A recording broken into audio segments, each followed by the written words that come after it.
Hey, it's Tuesday at 2. Welcome in to Plan B Sales. We're in Concord, North Carolina, talking diecast, talking NASCAR racing, and we are having a ball. So glad you joined us. John checking in, Scott checking in, Clayton checking in, Alex is checking in. Oh my gosh.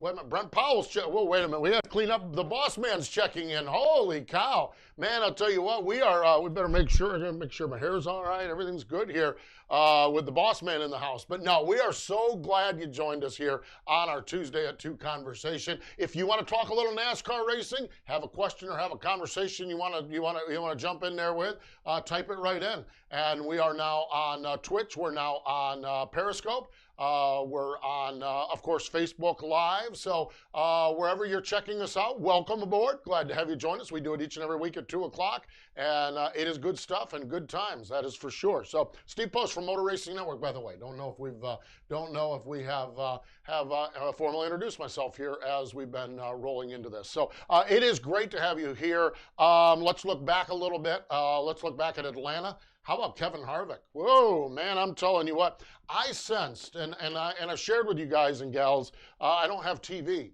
but I was listening to the radio call of the race, and I'm sitting there about the third mark or halfway in, the Gibbs cars are all up front, and Harvick's just kind of lingering, and I'm like, man, when Harvick lingers like that in the early part of the race, he sometimes stinks up the second half of a race. And boy, he did that. He really did. Harvick was so good. He's always so good at Atlanta, third win there. But, man, he really put it on him in the second half of that race. And so, this complimentary, he stunk up the race. At least for the lead or for the win. So, but the beauty of it is he had that special paint scheme, that Busch Beer special paint scheme, and that diecast is available. So you can get it right now. Go to www.planbsales.com and grab your Kevin Harvick race-winning diecast. It is really, really a good-looking race car. You know, I mentioned good-looking race cars, okay? The absolute best-looking race cars are the ones parked in Victory Lane, okay? Last week on this show, if you were with us, we were all geeked up and giddy because Noah Gragson picked up the win with the PlanBSales.com Chevy Camaro at Bristol in the Xfinity Series race. We've had a pretty good run here lately, okay? So obviously Noah getting the win there. As you know, and we've talked about this before, Kyle Larson is one of our drivers. He's been running with the Tony Stewart's All-Star Circuit of Champions, and not one but two, the last two races with the big B on the wing, Kyle Larson has won. Yes, also, Brandon Dean, a modified racer from Creek County Speedway in Sapulpa, Oklahoma. He put the Plan B sales colors in Victory Lane as well. So Larson's got a couple second place finishes. The All-Stars, which is Tony Stewart's Sprint Car Series, they're doing a Thunder Through the Plains presented by Hercules Tire, and they're running like every night. So they're racing again tonight, but the last two races, it's been Kyle Larson with the win in the Finley Farms Plan B Sales Sprint Car. Or is that the Plan B Sales Finley Farms Sprint Car? We'll go with the latter on that, but it is great, and so it's been a lot of fun, a lot of race-winning cars, and really, really neat stuff. So and Andrea, you're right, we've been on a roll. Can't wait to see what Kyle does tonight. Yes, exactly. Bradley, I'm just hanging out talking racing. I love it. One of my favorite things to do, and just talking sprint car racing or NASCAR racing, whatever it is. Man, we don't have to wait long for NASCAR, do we? Wednesday night, baby, under the lights at Martinsville. So that is what's coming up. But we've got something else coming up as well that is very, very exciting, okay? We race Martinsville, and I'll get a little preview of Martinsville here after we get done with this, but this is in the form of a drum roll announcement right there. How about that? This weekend at Homestead Miami Speedway, Ty Majeski going to run the Plan B Sales Foundation truck in the Gander Outdoors truck race. You can see the pictures of it there on the screen. And what this is our Plan B Sales Foundation, and our foundation is a foundation that supports a lot of our partner drivers and a lot of charitable initiatives. The Plan B Sales. What happened and how this started, and those of you that know the inner workings of diecast. You know, that a lot of times there's special cars, maybe a door number where you get number, let's take Chase Elliott, and say you get serial number 9 of Chase Elliott's car. That's called a door number. And everyone loses their minds. And everyone's like, well, you sent it to me, and you didn't send it to me, and this, my buddy got it, and you didn't get it, and you did. You know how some, not any of us, but you know how some of those people are. So what we did is we've started the Plan B Sales Foundation. We take those special die casts and some unique autographed items that we have, and then a lot of times we'll partner with that specific driver, or we have our charities that we participate with. So Ty Majeski this week is going to run the Plan B Sales Foundation truck down at Homestead Miami Speedway, and it's purple because this is Alzheimer Awareness Month. And so there you see it, beautiful, beautiful truck that Majeski's going to wheel for us down there, and we're going to proceeds from it are going to go to the Alzheimer's support and working on a cure for that dreaded disease. And so how about that? Another Plan B sales vehicle. We ain't scared to sponsor things around here, and it's been really, really fun. So neat stuff, and really enjoy calling the races on MRN and seeing Plan B sales on it. This week in Homestead, I'll actually be on pit road, so be able to get a close-up look. Maybe I'll snap some Polaroids, if you will, of the Ty Majeski truck as he's climbing aboard. So yeah, it is going to be great. It really, truly is. So it is neat. Motorsports joining us. I love it. I love it. Our team up there in the truck series. We've been on Ross Chastain's truck. We were on Ryan Truex. I was thinking Tyler Truex. I knew it wasn't Martin, but I was thinking Tyler, who runs some short track races. We were on Ryan Truex truck, and now we're on Ty Majeski's truck. So great to have you with us here. Nice Motorsports, one of the great teams. Al Nice, what a team he's put together. And man, I'll tell you what, it's just fun to watch. So it is great to see our friends and our partners at Nice Motorsports joining us here on our live chat. Everybody's joining the party now.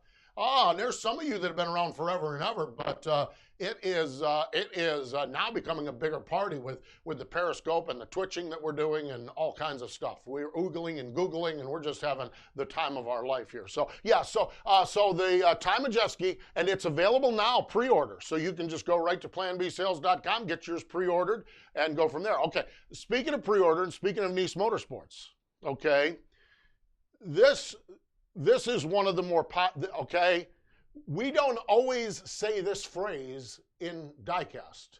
This truck will sell out. That's not a phrase that we say frequently in the diecast world.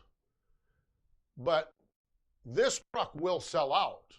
Ross Chastain's watermelon truck. Are you kidding me? Who doesn't love watermelons? It's summertime, baby. I've got one on my counter. I'm gonna go whack it in half, and I might just reach in there and just start taking it out and not even slice it up. I love watermelon. So the Ross Chastain watermelon truck. The last time we did one of these, boom, out the door they went. It was crazy. I was coming down the road, and there was just UPS truck after UPS after FedEx, Postal Service, and I said, where are they all going? Well, they're all delivering the watermelon truck that just arrived for Ross Chastain. So we got it. We got the watermelon truck. So go and punch in there on the search window, Ross Chastain, and you'll see it, and you'll get yours ordered. Because here's the deal. When these things sell out, you can't come back to us and whine and say, oh, you didn't tell me, you didn't know, we thought you would buy some extra. Extra, that's a Larry McReynolds word right there. Extra. I love Larry Mack, and I love that he says extra. And so, yeah, you didn't tell us. I told you this will sell out, so you need to pre-order this truck. Any questions? Oh my gosh. We got to spell this out sometimes. It is so exciting. I mean, who doesn't love Ross Chastain, for Pete's sake? I mean, while we're busy here yucking it up and hanging out talking racing, he's probably down there harvesting some watermelons. I mean, who doesn't love that? A guy who actually works is better than the radio people. I know that. So yeah, so it is fun. So really, really great stuff. And yes, need to purchase these diecast, and we love watermelon. We really do. The other thing I love, I don't know about y'all. Okay, I'm going to ask a question here. Feel free to jump in and answer. Have you liked the midweek races? Have you liked the midweek races? Okay, jump in there and just yes, no, maybe so, and I'm telling you, this is insane. We hadn't even got done putting a big old hairy bow around Atlanta, and we're going to Martinsville. And we're getting ready to go race up there on a Wednesday night. So, do you like the midweek races? I mean, it's easy for me to like it because I work in the sport, okay? And it's my job, okay? I'm with Chris, racing all the time. Who doesn't like that? We have a winner. Chris is the winner. Yes, like them on TV, but but not if I was attending. See, there we go. That's exactly, David's point is exactly the key to this thing. Yes, yes, yes, we're getting all the yes. But what if you were attending? Then it becomes a different story, okay? And I think that's the balancing act that NASCAR has right now is we love them sitting at home watching on TV or listening on the radio. Oh my gosh. If you didn't, if you thought the Atlanta race was a little bit of a yawner at the end, because Harvick, you don't have to wait until next Sunday. Wednesday night, we're going to mix it up at Martinsville where everybody's going to leave hacked off at everybody else, and we're going to have a dandy up there. So I think this midweek stuff has been fun. I think it's been phenomenal, actually. But I'm always curious. I'm in a weird spot because I'm paid to go to the racetrack. Okay, and if they wanted to pay me to go to the racetrack 7 days a week, I'd go to the racetrack 7 days a week. So I'm a little bit different, my perspective. But I love getting your perspective. It's great to get that to see. If you're a ticket holder, it's a different story. And I get that. And I think that's what NASCAR's got to juggle right now. They've got to figure this out because we don't want to take what is when we get back to normal, I know, but we don't want to take my spring Martinsville weekend and lose it, okay? We did this year. We understand it because of COVID-19. We get that. We want our race weekends back. But we also like the midweek races. So NASCAR's got some juggling to do here. And I think it's a fair point. It's a fair debate and argument on how we do this. And I say let's tee them up and run them whenever we can. It's really cool. Like the midweek, yeah, right, Derek says with a crowd, absolutely. Decker Nation loves the midweek shows. There you go. I love watching racing all week long. Exactly. So yeah, it is. It's a balancing act that NASCAR does. I'm gonna go probably a little long here on this one, and that's fine. There's been a lot of things that have been kicked around in NASCAR over the last few years. Midweek races, shorter races, okay, less practice time, inverted starts. Okay, those are things that get kicked around on social media. My buddies over at Sirius NASCAR Radio talk about them, and anybody that's calling in wants them. Of course, there's a large bunch of people that don't ever call in and say a word. What do they mean? I'm going to give NASCAR a lot of credit. There's been a bunch of these things on their punch list. That's like, well, do we? Don't we? Maybe, maybe not. They've taken this tragic situation with COVID-19, but the unique opportunity NASCAR has to open back up, and they've implemented some of these things to try them. And maybe they work, maybe they don't. They're going to look at all the matrix that they look at and do all of the studies and everything else they do. But I'm telling you, not only getting back and running, but NASCAR has created, and they've checked off some of these things where that a year or two from now, we'll say, what happened to this? Well, we tried that and our feedback wasn't good, or the garage area didn't like it, or this portion of this fan base didn't like it. And so I salute NASCAR. They have done a wonderful job, not only getting us back up and racing, but trying some of those things that we may or may not have tried if things had remained normal. In fact, I'm fairly confident there's a number of those we would not have tried if things were normal.